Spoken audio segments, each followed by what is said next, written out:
ഇത് തിരുവല്ല സ്വദേശി അക്ഷയ്. ആള് മിടുക്കനാണ്, മിടുമിടുക്കൻ.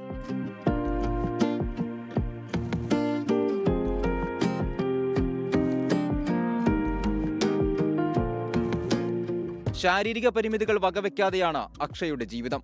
ജന്മനാ കിട്ടിയ ഹൃദ്രോഗത്തെയും കാഴ്ച പരിമിതിയെയും സ്വന്തം കഴിവും പരിശ്രമവും കൊണ്ട് തോൽപ്പിക്കുകയാണ് ഈ മിടുക്കൻ. അക്ഷയുടെ ഇഷ്ടവിനോദങ്ങൾ ഫോട്ടോഗ്രാഫിയും ഡിസൈനിങ്ങുമാണ്. ഫോട്ടോഗ്രാഫി, പിന്നെ ഡിജിറ്റൽ പെയിൻറ്റിങ്, ഗ്രാഫിക് ഡിസൈനിങ് തന്നെ യൂട്യൂബ് നോക്കി പഠിച്ചു. പിന്നെ ശ്രീകണ്ഠൻ നായർ സാറിൻ്റെ ഒരു ഡിജിറ്റൽ പെയിൻറ്റിങ് ചെയ്തിട്ടുണ്ടായിരുന്നു. പഠിക്കണമെന്ന് ആഗ്രഹമുണ്ട്. ഗ്രാഫിക് ഡിസൈനിങ്ങും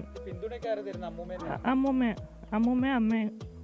യൂട്യൂബിൽ നോക്കിയാണ് ഡിജിറ്റൽ പെയിന്റിംഗ് പഠിച്ചു തുടങ്ങിയത്. മുഖ്യമന്ത്രി പിണറായി വിജയൻ മുതൽ നിരവധി പ്രമുഖരുടെ ചിത്രങ്ങളാണ് അക്ഷയ് ഇതിനകം തന്റെ കമ്പ്യൂട്ടറിൽ വരച്ചുകൂട്ടിയത്. സംസ്ഥാനത്തെ ഒട്ടുമിക്ക മന്ത്രിമാർക്കും സ്വന്തമായി വരച്ച ചിത്രങ്ങൾ സമ്മാനിക്കുകയും ചെയ്തു. മന്ത്രിസഭയിലുള്ള എല്ലാവരെയും നേരിട്ട് കണ്ടു. നല്ല വലിയ കാര്യമായിരുന്നു. എല്ലാവരും കുറേ സമയം എടുക്കും.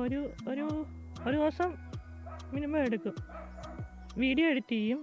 ഇപ്പം വരുന്നുണ്ട്. മന്ത്രിയൊക്കെ ഇട്ടപ്പോൾ ആൾക്കാർ ചോദിച്ചു വരുന്നുണ്ട്. അക്ഷയുടെ ആഗ്രഹങ്ങൾക്ക് ഒപ്പം കട്ടയ്ക്ക് കൂടെ നിൽക്കുന്നത് സ്വന്തം മുത്തശ്ശിയാണ്. മോന് എല്ലാ പിന്തുണയും ഞാൻ കൊടുക്കുന്നുണ്ട്. അവൻ്റെ എല്ലാ ആഗ്രഹങ്ങളും സാധിച്ചു കൊടുക്കുന്നുമുണ്ട്. എല്ലാം ഉണ്ട്. മന്ത്രിമാരെ കാണുമ്പോൾ അവനോട് നല്ല പിന്തുണയാണ്. എല്ലാവരും നല്ല സ്നേഹമായിട്ട് ഇടപെടുന്നു. ശാരീരിക പരിമിതികൾ അലട്ടുമ്പോഴും ജീവിതത്തിൽ നിറചിരിയോടെ മുന്നോട്ടു പോകാനാണ് ഈ കൊച്ചുമിടുക്കന് താല്പര്യം.